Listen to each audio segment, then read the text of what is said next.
इस बार जराये के मुताबिक वर्ल्ड कप की परफॉर्मेंस पर कौमी टीम ने एक बार फिर सर्जरी का फैसला।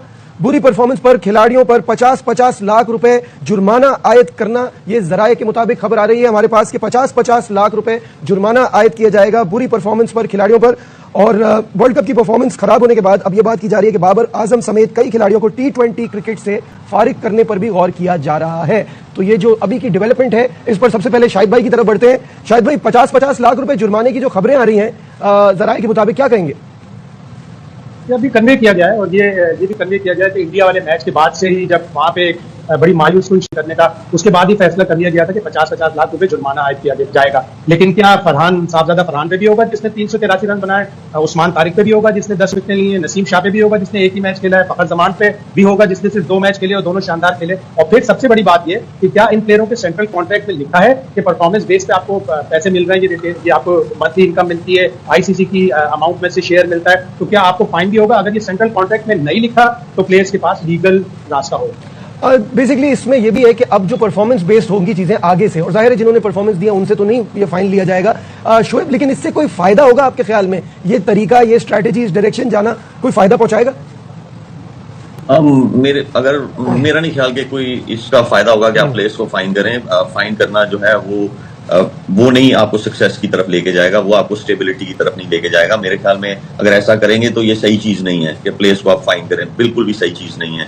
और रही बात ये कि हमें उन चीजों पे फोकस करना चाहिए कि हमारी परफॉर्मेंस लास्ट 4 जो ICC रिलेटेड टूर्नामेंट्स हैं, एशिया कप निकाल के, उसमें हमारी परफॉर्मेंस डाउन किस वजह से है। वो वजूहत जो है वो आपकी ग्रास रूट लेवल है, वो आपकी डोमेस्टिक क्रिकेट है और वो आपकी डिसीजन मेकिंग है ऊपर जो पाकिस्तान टीम के लिए होती है या शाइन के लिए होती है। उन चीजों को फिक्स करने की जरूरत है। ये फाइन करना और ये इस तरह, ये मेरी नजर में, मैं इसे बेवकूफी बोलूंगा, ऐसा बिल्कुल नहीं करना चाहिए। दुनिया में दूसरी टीम्स हैं, उनके भी सेंट्रल कॉन्ट्रैक्ट्स हैं, हर चीज है, उनकी परफॉर्मेंस भी अप एंड डाउन होती है। 4 टीमों ने क्वालिफाई किया है सेमीफाइनल के लिए, उसमें से 2 फाइनलिस्ट होंगी, 1 जीतेगा। तो ऐसा तो नहीं होता कि सारे बोर्ड जो है उनके प्लेयर्स को फाइन करना शुरू कर देते हैं, बिल्कुल ऐसी बात नहीं है। और ये बहुत ही बेवकूफाना बात है कि आप प्लेयर्स को फाइन करेंगे परफॉर्मेंस पे, ऐसा नहीं होना चाहिए। और दूसरी बात एक और चीज ये है कि देखिए सेंट्रल कॉन्ट्रैक्ट में क्या लिखा जाता है, क्या नहीं लिखा जाता।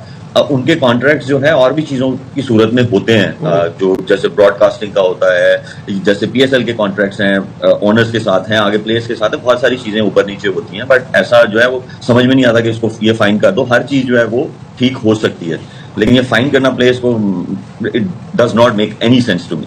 बासित भाई, सर्जरी के वर्ड के साथ ना एक और वर्ड पहले लगाना चाहिए, वो कहते हैं कॉस्मेटिक सर्जरी। मुझे लग रहा है ये सर्जरी कम और कॉस्मेटिक सर्जरी ज्यादा है कि आप 50-50 लाख रुपए का फाइन लगाएं, क्योंकि ना प्लेयर्स को उससे कोई फर्क पड़ने वाला है ज्यादा।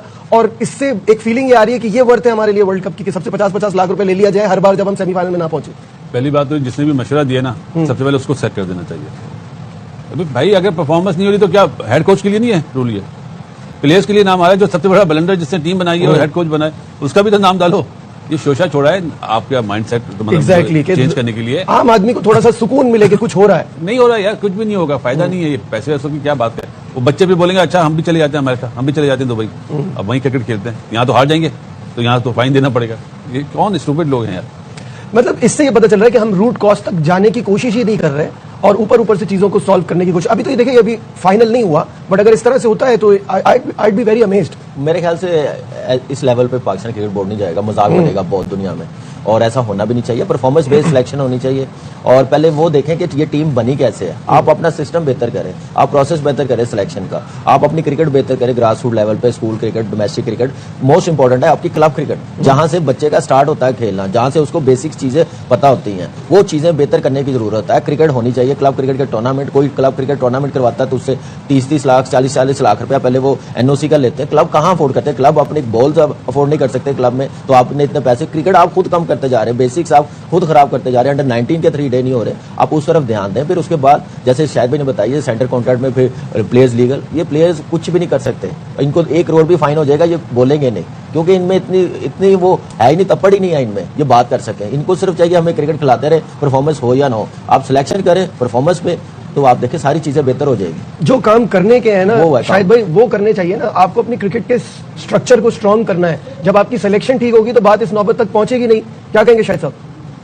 बिल्कुल आपको सारी तदाबीर लेनी पड़ेगी, कोचिंग स्टाफ में आपको रद्दोबदल करना पड़ेगा। T20 की अलग प्लानिंग करें। अब अगले साल ODI वर्ल्ड कप है, उसमें भी अगर हमें पहले राउंड में बाहर होना है या दूसरे राउंड में बाहर होना है तो फिर दुरुस्त नहीं है, फिर हमारी क्रिकेट कहीं पे भी नहीं जा रही। तो अभी से हमें ODI की प्रिपरेशन करनी है। हमें ऑस्ट्रेलिया से भी 3 ODI खेलने, अभी हम बांग्लादेश से खेलने जा रहे हैं। हम सोचें कि हमें साउथ अफ्रीका से खेलने चाहिए, जिम्बाब्वे से खेलने चाहिए, जहां पे हमने जाकर ODI वर्ल्ड कप खेलना है। और T20 की अलग प्लानिंग करें, टेस्ट की अलग प्लानिंग करें। ये सब कुछ करेंगे तो फिर पता चलेगा ना बैटिंग कोच आपका क्या कर रहा है। बैटिंग कोच में आपका कोई भी प्लेयर स्विच हिट नहीं लगा सकता। और आप देखें इंग्लैंड का नौजवान कैसे स्विच हिट। पाकिस्तान मीडिया की खबरों के लिए चैनल लाइक एंड सब्सक्राइब करें। धन्यवाद। This is actually a very sad state of affairs in Pakistan cricket के। हम जीते हैं तो मर मर के एसोसिएट नेशंस के अगेंस्ट जीते हैं। पिछले 17 मैचेस में हमने आईसीसी टूर्नामेंट में किसी भी सेना नेशन को नहीं हराया। एक मैच हम न्यूजीलैंड के अगेंस्ट जीते, वो भी रेन अफेक्टेड मैच था। कहते हैं कि success has many fathers while failure is an orphan. अगर आपको इस स्टेटमेंट की परफेक्ट डेमोन्स्ट्रेशन चाहिए तो आप पाकिस्तान क्रिकेट को देखिए। गुज़िश्ता 1-1.5 साल में पाकिस्तान क्रिकेट टीम जब भी कोई मीनिंगलेस बायलैटरल सीरीज जीतती है, किसी भी टीम के अगेंस्ट परफॉर्म करती है, तो पाकिस्तान के प्राइम मिनिस्टर का ट्वीट आता है जिसमें वो पाकिस्तान क्रिकेट बोर्ड के चेयरमैन को सबसे पहले मुबारकबाद देते हैं, उनकी तमाम काविशों पर उन्हें अप्रिशिएट करते हैं। लेकिन जब जब पाकिस्तान क्रिकेट टीम कोई भी मैच हारती है तो ना ही किसी की अकाउंटेबिलिटी होती है, ना ही किसी को कहा जाता है कि इस बुरी परफॉर्मेंस के पीछे किसने टीम सेलेक्ट की, किसने प्लेयर्स को खिलाया, किस मेरिट पर उन्हें सेलेक्ट किया गया। और अब पाकिस्तान क्रिकेट में एक नई रीत रवायत डाली जा रही है कि for the first time in the history of Pakistan cricket T20 world cup में बुरी परफॉर्मेंस दिखाने पर हर प्लेयर पर 50-50 लाख पाकिस्तानी रुपीस का जुर्माना किया जा रहा है। अब मुझे इस बात पर हंसी इस वजह से आ रही है कि जब क्रेडिट लेना होता है तो हर बड़ा या हर क्रिकेट बोर्ड का बड़ा या हर डिपार्टमेंट का बड़ा या हर रेलेवेंट फील्ड का बड़ा आके क्रेडिट लेने लग जाता है। लेकिन जब हार होती है तो सिर्फ और सिर्फ प्लेयर्स कसूरवार हैं। कभी किसी ने नहीं कहा कि यार वो कौन सी सिलेक्शन कमेटी है जो पिछले 3-4 साल से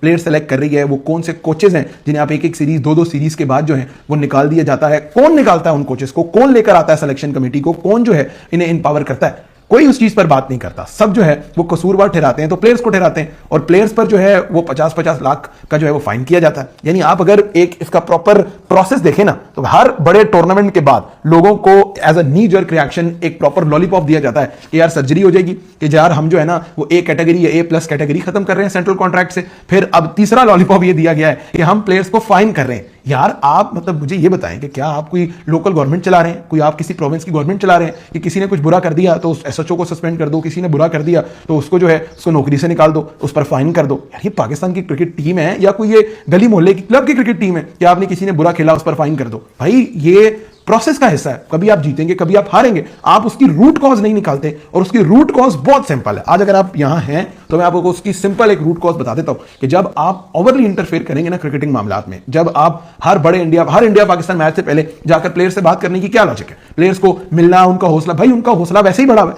आप अगर जाकर उनसे हर बड़े मैच से पहले बात कर रहे हैं तो उनका हौसला नहीं बढ़ा रहे, उन पर एडिड प्रेशर डाल रहे कि यार अब तो करना है परफॉर्म, भाई अब तो जो है ना बड़ा मसला हो गया। कभी आपने इंडिया में देखा है इस किस्म का रिएक्शन आया हो? वो हर इंडिया पाकिस्तान का मैच जो है बड़े चिल होकर खेलते हैं, चिल होकर परफॉर्म करते हैं, जीतते हैं, घर चले जाते हैं। यहां तो जिंदगी मौत का मसला बना दिया जाता है हर बात को। But this is absolutely disgusting to say the least कि आप प्लेयर्स पर फाइन कर रहे हैं। उनको आखिरी हद जो है वो ये है कि यार चलो शाबाश, जो पैसे हमने तुम्हें दिए ना वो पैसे वापस करो क्योंकि तुम जीत के नहीं आए। हमने जिम्बाब्वे, वेस्ट इंडीज हर टीम को बुरा परफॉर्म करते देखा है, लेकिन कभी ये नहीं सुना किसी टीम का क्रिकेट बोर्ड ये कह रहा हो कि यार 50-50 लाख रुपया हमें एज अ फाइन दो क्योंकि तुम बुरा खेल कर आ रहे हो। तो जनाब ये अकाउंटेबिलिटी अगर आप प्लेयर्स की कर रहे हैं ना तो ये अकाउंटेबिलिटी उन लोगों की भी होनी चाहिए जो कोचेस को लगाते हैं एक सीरीज 2-2 सीरीज के बाद निकाल देते हैं, जो सेलेक्टर्स को लगाते हैं एक 2-2 सीरीज के बाद सेलेक्टर्स को निकाल देते हैं। कौन है इन सेलेक्टर्स को लेकर आने वाला, कौन है जो है इन प्लेयर्स को सेलेक्ट करने वाला? असल अकाउंटेबिलिटी तो उनकी होनी चाहिए रादर देन द फैक्ट कि ये प्लेयर्स तो 10-10, 12-12, 15-15 साल से खेल रहे हैं। ये आपकी बेस्ट लॉट यही है। आप चाहे ये मीडियोकर हैं, चाहे ये मीडियोकर नहीं है, जैसे भी है, लिमिटेड टैलेंट है, सब कुछ है, बट यही है ना, मतलब इन्हीं से खेलना है। अब और आप कहीं संजू सैमसन तो कह नहीं सकते उसको कि यार इधर आके खेल लो, या वो जो छोड़ के गए हैं पाकिस्तान से यूएसए खेलने के लिए, ओमान खेलने के लिए, यूएई खेलने के लिए, उनको तो बुला नहीं सकते। तो जो अवेलेबल टैलेंट पूल है वो यही है। अब इसको आपने फाइन करना है या इसको रिफाइन करना है या इसको जैसे भी लेकर चलना है, ये आपकी मर्जी है। This is actually a very sad state of affairs in Pakistan cricket के। हम जीते हैं तो मर मर के एसोसिएट नेशंस के अगेंस्ट जीते हैं। पिछले 17 मैचेस में हमने आईसीसी टूर्नामेंट में किसी भी सेना नेशन को नहीं हराया। एक मैच हम न्यूजीलैंड के अगेंस्ट जीते, वो भी रेन अफेक्टेड मैच था। तो ये है पाकिस्तान क्रिकेट का असल स्टेट, जहां हम खराब से खराब तर होते जा रहे हैं, लेकिन अकाउंटेबिलिटी है तो सिर्फ प्लेयर्स की है, कोई पूछने वाला नहीं है बाकी लोगों को। पाकिस्तान मीडिया की खबरों के लिए चैनल लाइक एंड सब्सक्राइब करें। धन्यवाद।